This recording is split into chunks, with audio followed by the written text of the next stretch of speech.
It's Gateway 97.8 Basildon and East Thurrock's brightest sound from the heart of Eastgate. Aston Avery here, and Steven Smith joins me. But now we're going to be joined by someone who really knows how to keep fit and take care of themselves. A former police officer who now travels the world as an osteopath.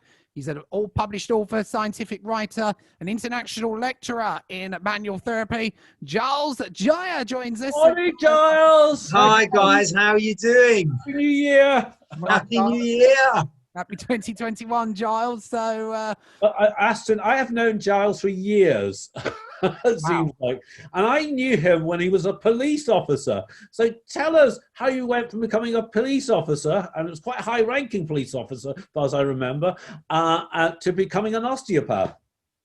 Oh, Jim, do you know what? To be fair, well, I'm hoping the internet connection here is going to be stable enough. But to be honest, not many of my students know I used to be a policeman. So actually, so I saw the question. I was like, oh, no. But yeah, no, I joined in 98. And so I've done everything. I've done uniform policing, intelligence. I worked in vice, I protection, I injured myself a long time ago, and from an injury, a personal injury, that got me interested in health and fitness, and then I did a 5-year master's in osteopathy, and then transitioned from policing into manual therapy. So it was through personal injury. That's how I got into it. Okay, you're massively successful at both then, aren't you? I've done all right. So, Giles, obviously 2021, we're talking about men's mental health, which is a big topic, and topic that some people don't understand as well on that front there. So what does it mean to be a male in 2021, and for some female as well? Well, I think a lot of 2021 is going to be spent at home now, considering the recent lockdown. Yeah. Do you know what? I saw that question, and it's quite a big question, actually. It's quite a big question. I think for a man, our sort of roles have sort of expanded and changed over the last sort of 10, 15 years. Yeah. We've become a lot more encompassing, especially over the last year or two, in regards to sort of more focus on home life and stuff like that. I mean, personally for me, over the last sort of year and a bit, considering the restrictions we've had, I've spent so much more time at home. And I think a lot of it's reprioritizing what is important. Do you know what I mean? Yeah. I've as a man, my whole emphasis was on sort of career and money, earning money and providing, and being this as work orientated. Yes. Then and being forced to be at home. Actually, I think it was probably one of the best things that ever happened to me, really, because I spent more time with my family, more time with my children, and actually realized, life's short. And I think a lot of people take time for granted. Yeah. And spending time with the family. So for me, I think a lot of this year is all about reprioritizing what's important in your life. Yeah, absolutely. You have a gorgeous family and a gorgeous wife, haven't you? Now, listen, this is the time of year when everyone starts to do resolutions. I'm going to the gym. Obviously, they can't go to the gym. They start working out. What advice would you give to people on just keeping it simple and getting fit?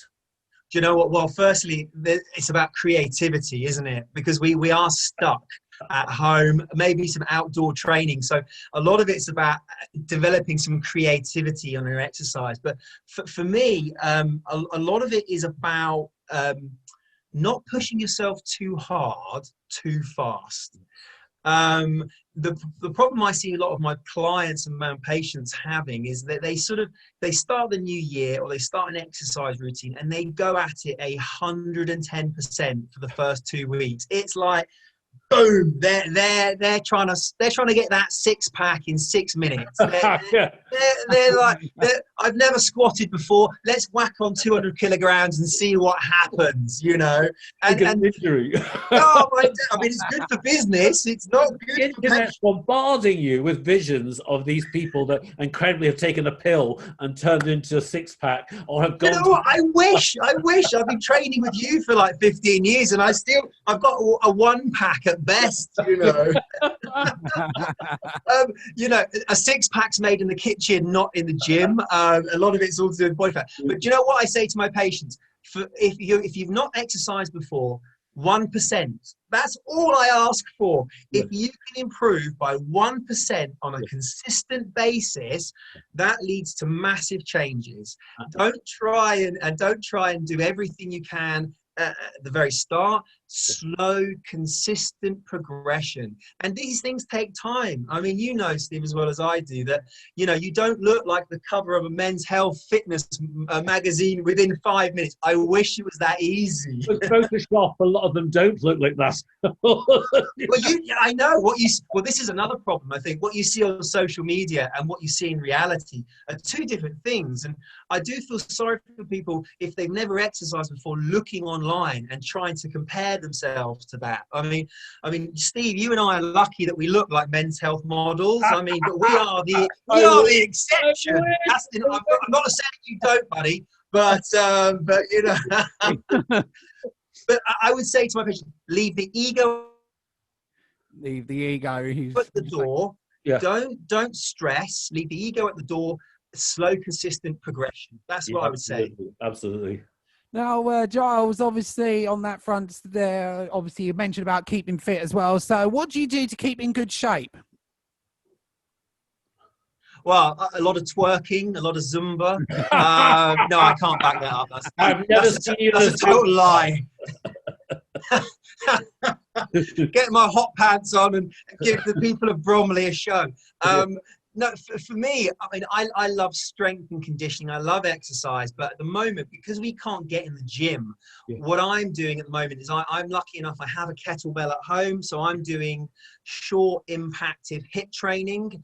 Every day I'm doing 20 to 30 minutes of HIIT training, body weight training, those forms of exercises that you don't need much weight to progressively overload. I mean, luckily YouTube is a fantastic resource. I've been using YouTube for a few things.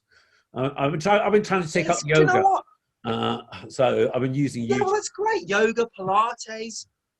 I mean, that's the thing, Steve. There's so much you can do, whatever. And actually, if you're stuck at home, I think doing what you're doing is great. Try a yoga session, try a Pilates session, try a calisthenics session. There's so many therapists and exercise professionals online. Have a look at some of these live and try it. See what you might find, that actually Pilates is the thing that you've been missing, or yoga is something you love. A great idea. Get out there, get doing something different. I all feel good after over. Now listen, obviously with the lockdown and everything that's been going on over the last few years, men's mental health has been going through the roof. Yeah. Do you associate fitness with mental health? Do you know, I'm going to answer that with two things. I think you're absolutely right. I think mental health is people are being more aware of mental health now, and they're discussing it more. I know when I joined the police in 1998, we were very much of a stoic mindset in regards to, you'd never really discussed something. And I mean, it's a tough job being a policeman in London. It's a tough job being a policeman anywhere. And you see and deal with some very, very horrible things. We would deal with it by having a few drinks after work, having a laugh. But at no point did I ever really see my colleagues ever discuss what they saw in any way, shape or form in depth. We made a joke of it. And I think that was to the detriment of mental health, or our mental health. 15, 20 years later, things have changed and people are becoming a lot more open. Look, I think exercise is probably one of the most underrated antidepressants you could ever use. I always feel better after I worked out. It's quite interesting what you're saying there with the police force, because back in, say, 60s to early 70s, there was no empathy for LGBTQ. And now the police force have an LGBT section, officers dealing predominantly, and they're trained in it. What a difference. You know, do you know what? I think you're absolutely right. I mean, look, I think we're lucky in London that we have such a diverse community.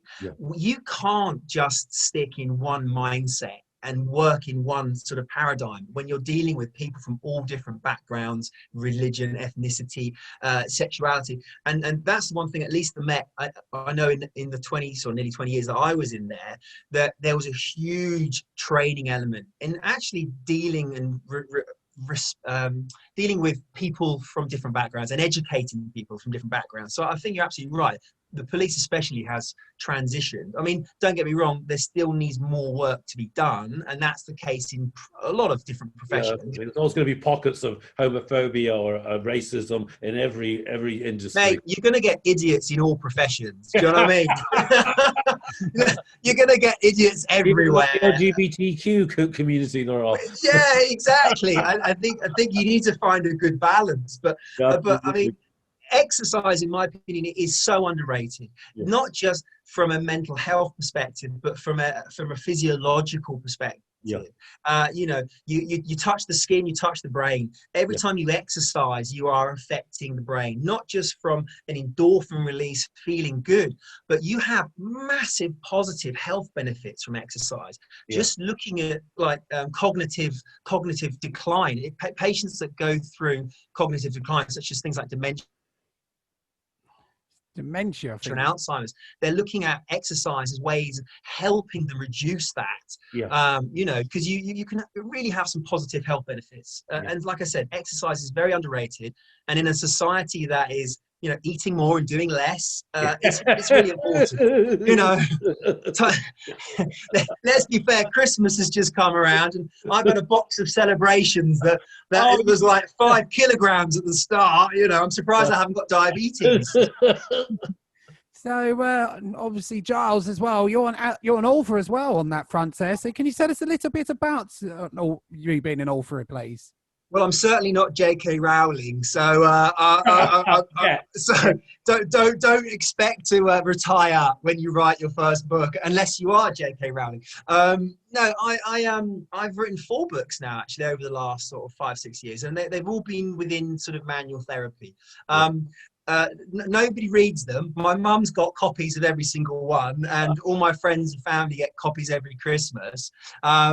But no, they've been translated into Korean and Chinese, and they're resources for therapists. But I mean, I enjoyed the process. You're an author, Steve. It's a long, drawn out. What work do people think it is? But listen, you know, as men get older, and I'm asking for a friend, of course.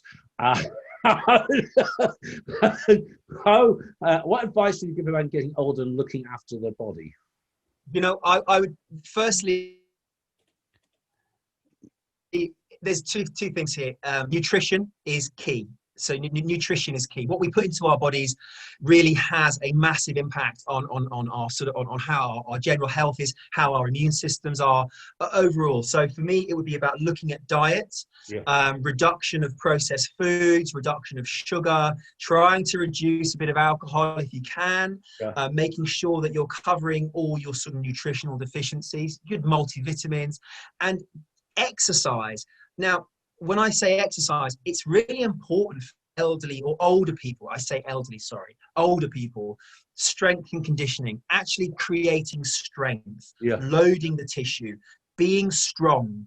So I love it when I see older people in the gym learning how to squat, learning how to lift, learning how to be functional in their later years, because you know we need to be fit and active in our 50s, 60s, 70s, 80s and 90s. You know, absolutely. As soon as you become sedentary and the muscles start losing its tone, I think you start sort of on a quick decline. So for me, exercise, strength and conditioning, and really good nutrition is a really important thing that we should be looking at. One of my friends who's an older gentleman who's just having chemotherapy, and they're saying that one of the reasons he's been so successful is he's worked out all his life, and his bone density is strong. Do you know what? Absolutely. Absolutely. I think, do you know what? It's all, there's never a bad time to start. There's never a bad time to start. For me, I would always say to my patients, you can't go wrong with being strong. Now, when I say strong, I'm not expecting you to be the world's strongest man, but you need to be able to functionally lift up your shopping, get out of bed. You need to be functional. You can't go wrong with being strong. Is crucial, but also diet and nutrition.